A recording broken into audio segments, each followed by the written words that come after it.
Welcome to Atom classes. Last lecture में मैंने आपको फर्स्ट ऑर्डर रिएक्शन के बारे में बताया था, उसका इक्वेशन बताया था, इंटीग्रेटेड रेट लाइक इक्वेशन क्या होता है, फिर उसका ग्राफिकल रिप्रेजेंटेशन के बारे में बताया था। इस लेक्चर में हमें जानना है कि फर्स्ट ऑर्डर रिएक्शन के लिए हाफ लाइफ पीरियड और रेट कांस्टेंट के बीच क्या रिलेशनशिप होता है। इसके अलावा अगर 90% डिसइंटीग्रेट हो जा रहा है तो उसका हाफ लाइफ पीरियड से क्या रिलेशनशिप है। सबसे पहले हमें देखना है कि रेट कांस्टेंट के हाफ लाइफ पीरियड में क्या रिलेशनशिप होता है। तो सबसे पहले तो फर्स्ट ऑर्डर रिएक्शन का ये इक्वेशन होता है जिसमें के क्या है, रेट कांस्टेंट है, टी वो एक टाइम है, ए नॉट क्या है, इनिशियल कंसंट्रेशन है, और ये क्या है किस इस टाइम पे फाइनल कंसंट्रेशन कितना बचा रहता है, ये है। तो ये होता है फर्स्ट ऑर्डर रिएक्शन का।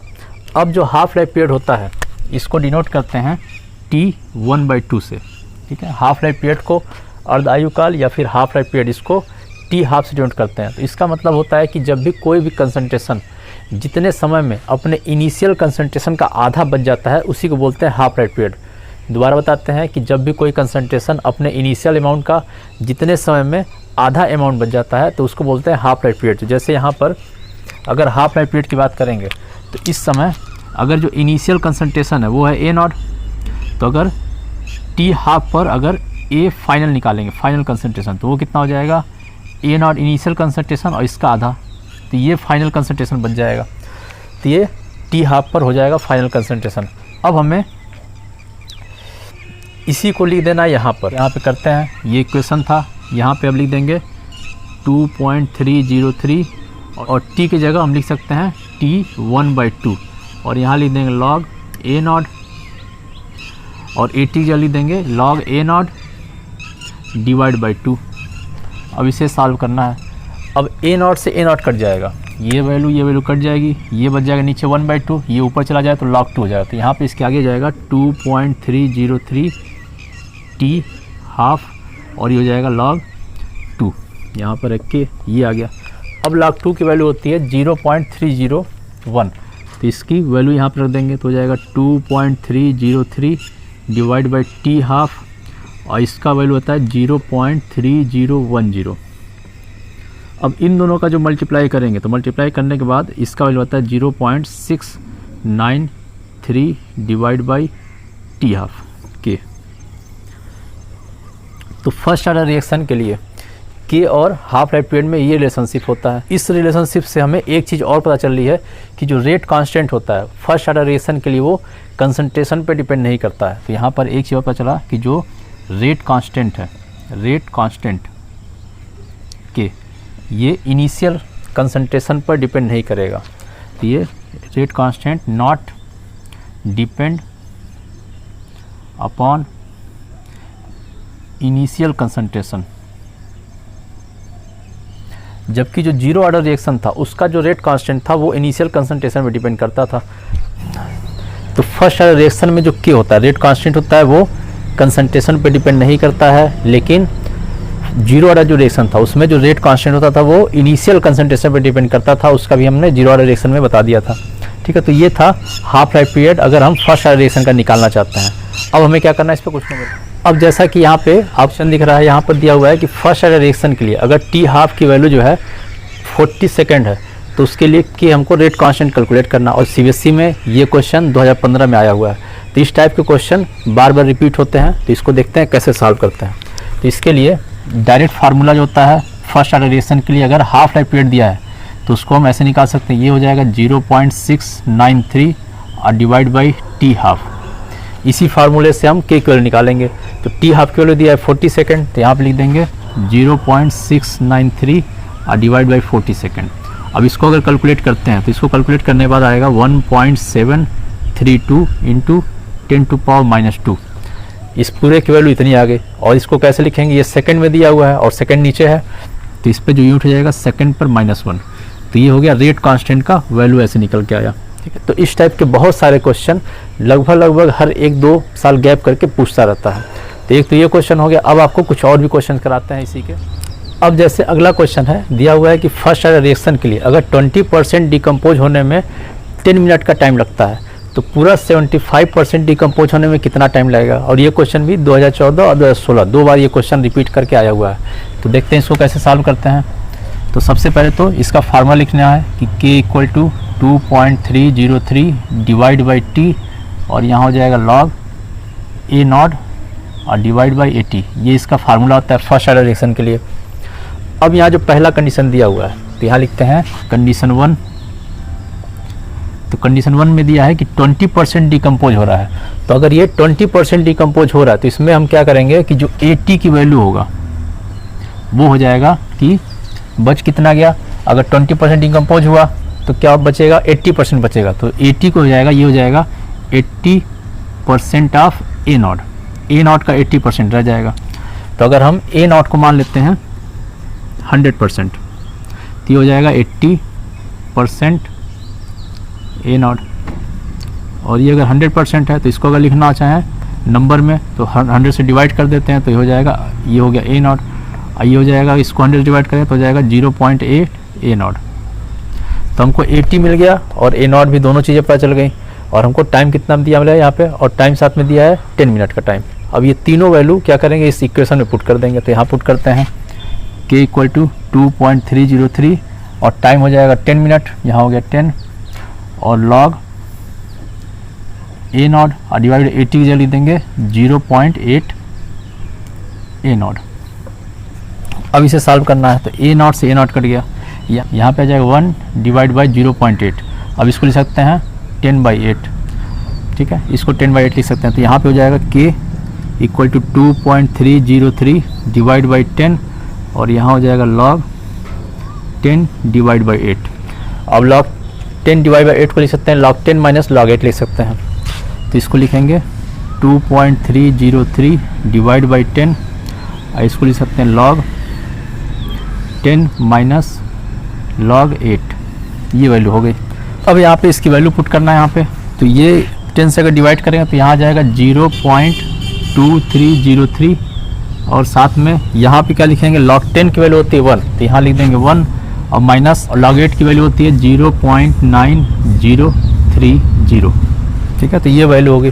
अब इसमें से इसको माइनस करेंगे तो यहाँ आगे हो जाएगा 0.23, ये इंटू 1 में से इसको डिवाइड करेंगे तो 1 में से डिवाइड करेंगे तो यहाँ पे आ जाएगा 0, यहाँ पे आ जाएगा 7, यहाँ पे हो जाएगा 9 और यहाँ पे हो जाएगा 0 और ये हो गया 0 पॉइंट इतना। तो ये वैल्यू होगी। अब इन दोनों का में क्या करना है, मल्टीप्लाई करना है। तो इसका मल्टीप्लाई करेंगे तो आ जाएगा 0.022 और मिनट पे -1, ये हो गया k की वैल्यू। अब इस तरह से हमको k की वैल्यू मिल गया। अब हमें आगे क्या करना है कि ये जो कैलकुलेशन पूछा है, टाइम रिक्वायर्ड पूछा है, तो दोबारा ये इक्वेशन लेते हैं। इसमें हमको ए नॉट हमें पता है और 80 हमें पता है इसमें, ठीक है, और साथ में k की वैल्यू हम यहाँ कैलकुलेट कर चुके थे। अब तो इस इक्वेशन को दोबारा यहाँ लिखते हैं। उसमें क्या करेंगे, t को इधर लेते जाएंगे और k को नीचे ले जाते हैं। तो यहाँ पे हो जाएगा t equal to 2.303 divide by हो जाएगा t log ए नॉट, और यहाँ पे दिया हुआ है कि 75% कंप्लीट हो जा रहा है। तो कंप्लीट हो गया 75%, तो बचा कितना, बचा 25%।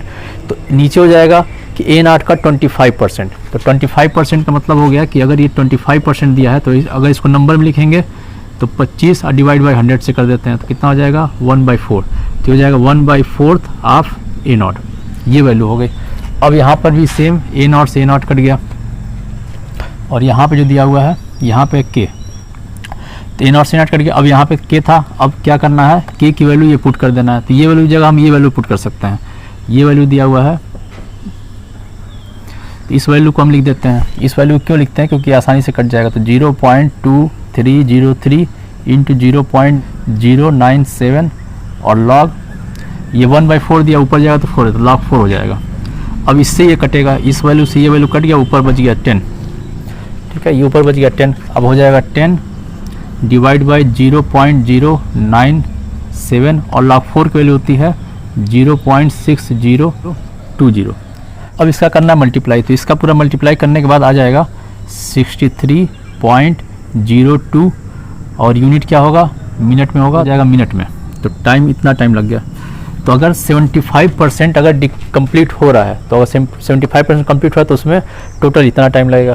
तो इस तरीके से क्वेश्चन सॉल्व करेंगे। अब ये क्वेश्चन और आपको, ये क्वेश्चन है एक्सरसाइज का है 4.11। अब ये क्वेश्चन क्या कह रहा है कि ये इक्वेशन है 2a + b और इससे बनता है c और d बन जाता है। अब इस इक्वेशन के लिए 4 एक्सपेरिमेंट दिए, एक्सपेरिमेंट 1, एक्सपेरिमेंट 2, एक्सपेरिमेंट 3 और एक्सपेरिमेंट 4। एक्सपेरिमेंट 1 में क्या कह रहा है कि अगर a का कंसंट्रेट इतना रहता है और b का इतना रहता है तो उस समय जो रेट ऑफ तो रेट ऑफ फार्मेशन, ये फार्मेशन है, तो rate of formation of D कितना बनना उसका रेट ये दिया गया है। उसी तरह एक्सपेरिमेंट 2 है, उसमें ए का कंसेंट्रेशन इतना रखते हैं, बी का इतना रखते हैं, तो उस समय डी कितना बनना ये दिया हुआ है। उसी तरह तीसरा एक्सपेरिमेंट है, उसी तरह फोर्थ एक्सपेरिमेंट है, ये 4 एक्सपेरिमेंट है। और हमें निकालना क्या है, निकालना 2 चीज़ें हैं, सबसे पहला रेट लॉ निकालना है, दूसरा निकालना है रेट कांस्टेंट कितना होता है। और ये क्वेश्चन CBSE में 2019 में आया हुआ है, उसके अलावा IIT में भी ये क्वेश्चन पूछा गया है।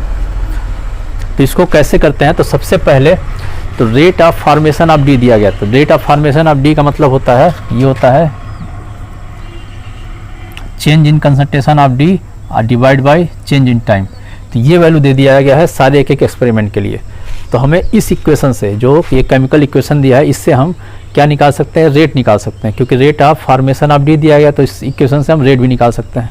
तो इससे सबसे पहले तो हम रेट निकालते हैं, तो रेट इक्वल टू हो जाता है, अगर हम इसके बेसिस पे करते हैं रिएक्टेंट के बेसिस पे, तो minus change in concentration of A divide by T, और यहाँ पे जो कोफिशिएंट होता है वही इस पर डिवाइड कर देते हैं, 2 हो जाता है, इक्वल टू अगर बी के अकॉर्डिंग करते हैं तो माइनस ही लिखेंगे, change in concentration of B divide by change in time. इसमें कोफिशिएंट 1 दिया है तो 1 ही रहेगा। इसी तरह सी का लिखेंगे, उससे डी का लिखेंगे, तो डायरेक्ट हम डी का लिखते हैं, change in concentration of D divide by T.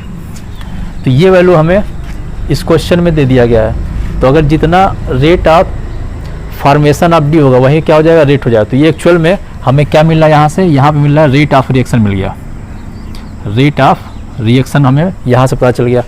तो अब जो रेट ला है, तो रेट ला इक्वेशन क्या होता है वो निकालते हैं, R इक्वल टू के, और ये दोनों रिएक्टेंट है, तो रिएक्टेंट का कंसंट्रेशन और साथ में इस पर पावर लिख देते हैं। तो पावर इसका कोएफिशिएंट वाला लिख के यहाँ पे एक पावर लिखते हैं x और y, ठीक है। अब इसी x और y की वैल्यू हमें निकालना है। अगर x और y की वैल्यू निकल गई तो हमें क्या मिल सकता है, रेट लॉ निकल सकता है। रेट लॉ इक्वेशन में हमें क्या करना है, इसी x और y की वैल्यू ही निकालनी है। तो देखते हैं कैसे निकालते हैं। अब यहाँ पे 4 जो एक्सपेरिमेंट दिए, 4 एक्सपेरिमेंट है। अब इसमें एक एक एक्सपेरिमेंट को हम लेंगे, ठीक है। तो जैसे पहला एक्सपेरिमेंट लेते हैं, तो पहले एक्सपेरिमेंट के लिए जो रेट की वैल्यू है ये है 6 × 10⁻³ इक्वल टू के, और E का कंसंट्रेशन है 0.1, ऐसे पावर लिख देते हैं x, और B का कंसंट्रेशन भी है 0.1, इस पर पावर लिख देते हैं y। ये हो गया इक्वेशन 1। उसी तरह इक्वेशन 2 ये है, तो इक्वेशन 2 के लिए लिखेंगे 7.2 × 10⁻² इक्वल टू के, और इसका कंसंट्रेशन है 0.3 पे पावर x इंटू 0.2 पे पावर y। ये हो गया इक्वेशन 2। इसी तरह थर्ड इक्वेशन लिखेंगे, थर्ड इक्वेशन में दिया हुआ है 2.88 × 10⁻1 इक्वल टू के, और ये दिया है 0.3 पे पावर x और 0.4 पे पावर y। ये हो गया इक्वेशन 3। और 4 एक्सपेरिमेंट से फोर्थ इक्वेशन बनाएंगे, तो हो जाएगा 2.4 × 10⁻² इक्वल टू के, और ये हो जाएगा 0.4 पे पावर x और 0.1 पे पावर y। ये हो गया इक्वेशन 4। अब हमें कभी भी इसको सॉल्व करना होता है, x और y की वैल्यू कभी निकालनी होती है, तो इसमें क्या करते हैं, 2 ऐसा इक्वेशन लेते हैं जिसमें एक वैल्यू कॉमन हो। जैसा कि फर्स्ट और फोर्थ एक्सपेरिमेंट है, इस एक्सपेरिमेंट में b की वैल्यू कॉमन है, b की वैल्यू क्या है, सेम है। तो हम सबसे पहले लेंगे इक्वेशन 1 डिवाइड बाई इक्वेशन 4, इन दोनों का डिवाइड करेंगे। तो इक्वेशन 1 ये है, इक्वेशन 4 ये है, तो इन दोनों का डिवाइड करते हैं, लिखते हैं यहाँ पे 6 × 10⁻³ और डिवाइड बाई ये इक्वेशन 4 है, तो 2.4 × 10⁻² इक्वल टू ये वैल्यू लिखते हैं के 0.1 पे पावर x और 0.1 पे पावर y, और डिवाइड बाई ये लास्ट वैल्यू के 0.4 पे पावर x और 0.1 पे पावर y। अब ये सेम वैल्यू लेने का पर्पज़ यही था कि ये सेम वैल्यू, तो ये वैल्यू कट जाएगा, ठीक है। तो यहाँ पर क्या करते हैं, अब ये वाली पूरी वैल्यू काट देते हैं, तो ये वैल्यू और ये वैल्यू कट गई। अब क्या बच गया यहाँ पे, और साथ में क्या कट गया, k की वैल्यू भी कट गई। अब यहाँ बच गया 0.1 और यहाँ बच गया 0.4, और दोनों में पावर है x, तो इसको लिख सकते हैं 1 डिवाइड बाई 4, और पूरे पे पावर हम x लिख सकते हैं। तो ये पूरा ये हो गया। और यहाँ से अगर डिवाइड करते हैं इसको से, अगर इसको डिवाइड करें तो 0.4 आ जाएगा, और इससे इसको डिवाइड करेंगे तो यहाँ नीचे 10 आ गया, तो ये आ गया 1/4। तो यहाँ पे हमको क्या मिल गया, यहाँ पे इक्वेशन मिल गया 1/4 इक्वल टू 1/4, इस पूरे पे पावर है x। अब इस x की वैल्यू हो जाएगी 1, क्यों, अब इस पे भी क्या है, पावर 1 है, तो x की वैल्यू हो जाएगी 1, ये 1 हो गई। तो यहाँ पे लिख सकते हैं x की वैल्यू 1। तो हमें यहाँ x की वैल्यू मिल गई। इसी तरह हमको क्या करना है, y की वैल्यू निकालना है। तो y की वैल्यू निकालने के लिए फिर हम क्या करेंगे, ऐसा इक्वेशन लेंगे जिसमें a की वैल्यू सेम हो, जिससे एक वैल्यू कट जाए। तो यहाँ पे देखते हैं ये सेकंड और थर्ड इक्वेशन है, इसमें a की वैल्यू सेम है तो यहाँ पे कट जाएगा। तो हम क्या करेंगे, अब सेकंड डिवाइड बाई थर्ड करें, तो उसको हम यहाँ पे लिख देते हैं। तो सेकंड इक्वेशन दिया गया है 7.2 इंटू 10⁻² और डिवाइड बाई थर्ड इक्वेशन दिया है 2.88 इंटू 10⁻⁻1 इक्वल टू के 0.3 पे पावर x और 0.2 पे पावर y डिवाइड बाई के 0.3 पे पावर x और 0.4 पे पावर y। अब यहाँ पर भी क्या होगा, ये दोनों वैल्यू कट जाएगा, ये वैल्यू कट गया, ये कट गया और ये कट गया, ठीक है। साथ में यहाँ से यहाँ अगर डिवाइड करते हैं तो इसको अगर डिवाइड करेंगे तो ये कटेगा 4 टाइम में, तो हो जाएगा 1/4 इक्वल टू यहाँ पे हो जाएगा 0.2 डिवाइड बाई 0.4 पे पूरे पे पावर हो गया y, क्योंकि इस पे ही पावर है, इस पे पावर y है, ठीक। तो ये हो गया। अब इससे ये कटेगा तो हो गया 1/2, तो आगे लिख सकते हैं 1/4 इक्वल टू इसको लिख सकते हैं 1/2 और पूरे पे पावर हो जाएगा y। अब 1/4 जो दिया हुआ है इसको 1/2 के बेस में कन्वर्ट करते हैं। 1/4 को क्या करेंगे, 1/2 के बेस में कन्वर्ट करेंगे तभी दोनों पता चलेगा इस पे पावर कितना होगा। तो आगे लिखते हैं, तो 1/4 को हम लिख सकते हैं 1/2 पे पावर 2 और 1 पे पावर भी 2 मान लेते हैं, तो ये हो जाएगा 1/2 पे पावर हो जाएगा 2। अब ये वैल्यू सेम है तो यहाँ लिख देंगे 1/2 पे पूरे पे पावर 2 इक्वल टू 1/2 पूरे पे पावर y। तो इसका मतलब जो y है वो उसकी वैल्यू हो गई 2 के बराबर हो जाएगा। तो इस तरीके से x और y की वैल्यू निकालेंगे। अब हमें क्या करना था, सबसे पहला क्वेश्चन क्या था कि रेट लॉ लिखना था। तो रेट लॉ में यही रेट है और इसका रेट लॉ लिखने तो x की वैल्यू लिख देंगे 1 और y की वैल्यू लिख देंगे यहाँ पे 2, तो ये हो जाएगा रेट लॉ। उसके अलावा दूसरा पूछा है कि रेट कांस्टेंट की वैल्यू पूछा है, रेट कांस्टेंट की वैल्यू कैसे निकलेगा। तो यहाँ पे ये 4 इक्वेशन है, 4 इक्वेशन में कोई भी एक इक्वेशन ले लेते हैं। जैसे पहला इक्वेशन ले लेते हैं और इस इक्वेशन में x और y की वैल्यू हम पुट कर देंगे। तो यहाँ पर लिख देते हैं k और यहाँ पे 0.1, x की वैल्यू 1 है और इसकी वैल्यू क्या है 2 है, तो 0.1 पे पावर हो जाएगा 2, यहाँ हो जाएगा 6 इंटू 10⁻³ अब ये k ये हो जाएगा 10⁻⁻1 इंटू ये हो जाएगा 10⁻², 6 इंटू 10⁻³ 10⁻1 और 10⁻² इन दोनों को मल्टीप्लाई करेंगे तो आ जाएगा k इंटू 10⁻³ और इधर हो गया 6 इंटू 10⁻³ अब 10⁻³ 10⁻³ कट गया, तो यहाँ k की वैल्यू k इक्वल टू हो जाएगा 6 यूनिट। तो इस तरीके से k की वैल्यू निकलेगी। अब हमें यूनिट इसका अगर निकालना है तो सबसे पहले देख लेंगे ये ऑर्डर ऑफ रिएक्शन कौन सा है। तो टोटल ऑर्डर ऑफ रिएक्शन क्या है, थर्ड ऑर्डर रिएक्शन, क्योंकि 2 यहाँ पर एक यहाँ पे, तो थर्ड ऑर्डर ऑफ रिएक्शन के लिए हम क्या निकाल सकते हैं, इसकी यूनिट निकाल सकते हैं। तो उसको भी निकाल देते हैं यहाँ पे। अब इसकी अगर इसकी यूनिट निकालनी होगी तो यूनिट कैसे निकालते हैं, तो वापस इसी इक्वेशन को लेते हैं, रेट को ही। तो R इक्वल टू K और A कंसंट्रेशन और B पे पावर है 2। अब रेट है तो रेट को लिख सकते हैं मोल पर लीटर पर सेकंड, यहाँ हो गया K। इसको ये कंसंट्रेशन है, इसको लिख सकते हैं मोल पर लीटर और इसको भी लिख सकते हैं मोल पर लीटर और ये हो जाएगा स्क्वायर। अब यहाँ मोल पर लीटर से मोल पर लीटर कट जाएगा, बचेगा क्या, ये सेकंड हो गया। अब इसको क्या करेंगे, इसको इधर लेके जाएंगे, इसको इधर ले जाएंगे तो ऊपर हो जाएगा लीटर और नीचे हो जाएगा मोल और टोटल पे पावर हो जाएगा स्क्वायर और नीचे की तरफ है सेकंड ही, तो यही हो जाएगा k का यूनिट। तो इसको हम कैसे लिखते हैं, इसको हम लिख सकते हैं, सबसे पहले मोल लिखेंगे तो लिखेंगे मोल पर -2 लीटर पे पावर 2 और सेकंड पर -1, तो ये k की यूनिट हो जाएगी। तो इस तरीके से k की यूनिट भी निकल जाएगी। अब हमें ये चेक करना हो कि k की वैल्यू 6 अगर है ये सही है या नहीं है, तो उसमें हम क्या करेंगे, तो इसमें कोई भी एक्सपेरिमेंट लेंगे, जैसे पहला एक्सपेरिमेंट लेके यहाँ सॉल्व किया गया, उसके अलावा क्या कर सकते हैं, सेकंड, थर्ड या फोर्थ किसी भी एक्सपेरिमेंट को अगर लेके सॉल्व करते हैं तो हर जगह जो k की वैल्यू आएगी हमेशा 6 यूनिट ही आना चाहिए। तो इस तरीके से ये क्वेश्चन सॉल्व करते हैं, बहुत इंपॉर्टेंट क्वेश्चन है। नेक्स्ट लेक्चर में आपको इसके आगे की चीज़ें पढ़ाई जाएंगी।